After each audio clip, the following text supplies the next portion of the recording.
Halo semuanya, jumpa lagi bersama saya, Coach Hendra Hilman di channel YouTube Coach Hendra Hilman.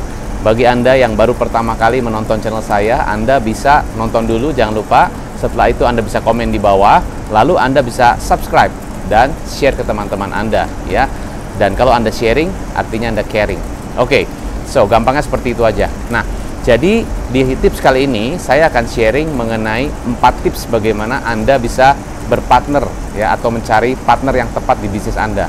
Kalau Anda punya kompetensi di bisnis Anda, bagus. Artinya Anda bisa punya skill, kompetensi yang supaya Anda bisa menjalankan bisnis Anda dengan lebih baik lagi. Bisa lebih cepat mungkin. Tetapi kalau Anda partner atau Anda punya tim yang tepat, Anda bisnisnya bukan hanya cepat, tapi bisa besar.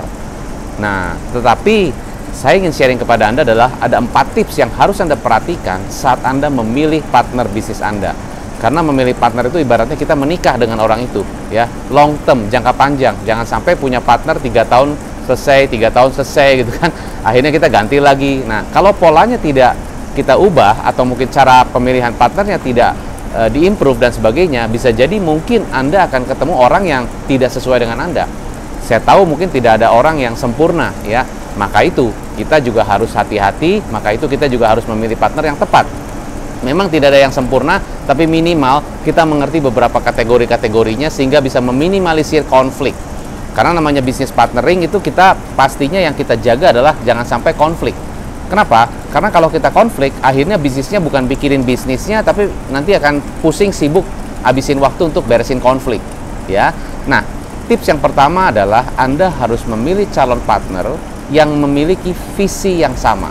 Artinya adalah kalau Anda cari seorang partner, pertama-tama Anda harus bilang sama dia, visi saya itu di bisnis ini begini. Visi saya adalah saya ingin mengembangkan ke sana, misalnya ke arah utara, ya. Ke sana deh pokoknya, ke Pulau Hawaii begitu misalnya. Nah, Anda harus pastikan mereka juga tahu Pulau Hawaii-nya kemana, atau sama-sama punya visi sama-sama ke Pulau Hawaii. Jangan sampai nanti mereka punya visinya ke Kutub Selatan gitu kan, lain, ya. Jadi Anda ke utara, dia ke selatan. Nah, itu nggak akan ada satu sinergi, nggak akan ada satu kesamaan visi. Jadi Anda bisa bilang kepada calon partner Anda, saya visinya mau ke sana. Ya, misalnya pun kalau Anda punya bisnis, Anda mau cari investor, Anda harus sharing kepada investornya. Saya ingin punya visi dengan bisnis saya itu mengembangkannya ke sana. Nah, pertanyaannya adalah belum tentu semua investor itu cocok dengan visi Anda. Bisa jadi mereka mungkin lihatnya ya udahlah saya invest aja, tapi nanti mungkin beberapa tahun kemudian setelah dapat profit mereka mau exit. Ya, bisa seperti itu. Tapi maka dari awal harus sama dulu visinya. Samain dulu visinya, sama-sama mengembangkan ke sana, ya. Jadi Anda harus jelaskan secara visi kepada calon partner ataupun calon investor misalnya kalau Anda bisnisnya ingin diinvest. Begitu ya. Nah, tips yang kedua adalah kalau Anda ingin cari calon partner, Anda harus memiliki value yang sama dengan partner itu atau dengan calon partner itu. Value itu artinya nilai-nilainya. Misalnya Anda suka orangnya tuh yang positif, Anda suka orangnya yang jujur, Anda suka orangnya yang cepat, Anda suka orangnya yang punya nilai-nilai dia yang orangnya tuh selalu inovasi, kreatif gitu kan. Jadi secara value dan nilai-nilainya sama. Orangnya juga nggak sombong, misalnya begitu kan, humble, tapi dia juga punya pemikiran yang cukup kritis dan cukup mereka mengerti ya setiap kondisi dan mereka cukup dewasa, itu kan value. Nah, jadi sebelum Anda punya partner yang long term, saran saya adalah Anda bisa pacaran dulu. Ya seperti kita pacaran lah, kan kalau kita pacaran kan kita lihat nih value-value-nya gimana. Contoh, misalnya pada saat Anda pacaran dengan si A atau si B gitu kan, dengan pasangan Anda. Ya, misalnya pada saat ngobrol-ngobrol gitu kan, ternyata si A ini suka jelekin si B, suka jelekin si C, suka jelekin si D dan sebagainya. Jadi dari cara obrolannya tuh kayaknya orangnya sering ngejelek-jelekin orang. Nah, jadi kita harus aware nih, oh ternyata nih orangnya begini ya. Ternyata ngomongnya bisa jelek-jelekin orang. Jangan-jangan ya kalau sampai nanti misalnya sudah tidak dengan Anda atau bagaimana, mungkin bisa jadi dia juga ngejelek-jelekin Anda misalnya gitu. Ya ini kita juga harus berpikirnya panjang gitu ya. Jadi kita harus pikirin, ini orangnya dikit-dikit jelekin A, jelekin B dan sebagainya. Kayaknya dia nggak mau disalahin gitu loh. Selalu nyalain orang lain dan sebagainya. Ini harus hati-hati. Ya, jadi kita juga lihat value-value-nya. Misalnya kalau lagi makan, sama-sama makan di restoran, contoh begitu ya. Kalau kita pacaran aja contoh. Ya, ternyata pesanannya lama, belum anterin gitu kan. Dan dia nunggu udah lama, terus dia nggak sabar, terus dia marah-marah ke pelayan, gimana sih begini-begini. Wah, ini value-nya begini nih orang ini, hati-hati. Belum apa-apa aja udah gara-gara begitu bisa marahnya kayak gitu. Apalagi nanti kalau udah menikah, wah bisa gimana nih rumah tangga, ya. Nah itu nilai-nilai, itu value-value yang harus kita lihat.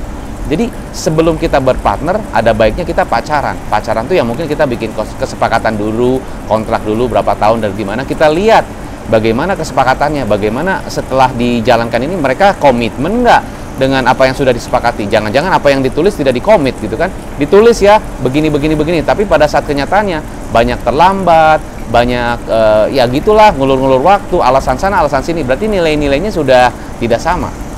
Nah, ini paling penting. Poin kedua adalah nilai-nilainya paling penting. Value. Karena bisa jadi banyak partner yang bubar, banyak partner-partner yang pecah karena value-nya nggak sama. Mungkin awal-awalnya iya manis-manis, tapi begitu saat berjalan sama-sama berjalan, ternyata mereka terlalu hitung-hitungan, mereka tidak mau kerja dengan bagaimana dan sebagainya, semuanya harus sama Anda kerjain. Itu kan berarti secara value tidak sama. Ya, jadi itu nomor 2. Kita harus lihat dulu, ya. Jadi kita harus pacaran dulu. Itu tips kedua. Tips ketiga adalah calon partner ini juga harus memiliki skill, ya. Jadi di kedua itu adalah kita calon partnernya harus punya soft dimension, artinya secara value, nilai-nilai, ya. Nah, yang ketiga ini secara hard skill, berarti secara skill mereka punya skill nggak? Jangan sampai mereka secara skillnya kurang kompeten, akhirnya nanti terlalu jomplang, akhirnya begitu kan, terlalu jauh gapnya. Jadi Anda harus juga lihat orang ini punya skill apa enggak secara hard skill. Hard skill itu apa? Secara, misalnya kalau dia seorang, misalnya dia memang, misalnya partner Anda, calon partner Anda, dia misalnya jago atau ahli di bidang keuangan. Nah, bener-bener punya skill itu enggak gitu loh. Ya, bener-bener ngerti nggak hitungan keuangan gimana, hitungan pajak gimana, hitungan segala macamnya, bagaimana kalau kita punya produk begini, marginnya segala macam, ada perhitungan dan sebagainya, cara ngitung supaya, pokoknya kayak gitulah ya secara skill. Ya, intinya secara skillnya mereka kompeten apa enggak. Ya, jadi jangan cuman asal secara percakapan verbal atau mungkin secara melihat dari ya persepsinya dan sebagainya, tapi juga harus lihat dari betul-betul skill kompetensinya. Itu yang paling penting. Jangan sampai Anda punya partner ternyata skillnya juga nggak kompeten. Nah, satu hal mengenai skill. Jadi kalau Anda, contoh Anda berpartner dengan seseorang, ternyata Anda jago communication, Anda jago untuk bisa bernegosiasi dengan orang. Nah, partner Anda, saran saya jangan yang sama-sama jago communication. Kenapa? Karena bagusnya adalah kalau partner itu kan saling lengkapin. Jadi Anda punya kelebihan di mana dan Anda punya kekurangan di mana. Nah, partner Anda melengkapi kekurangan Anda dengan kelebihan dia.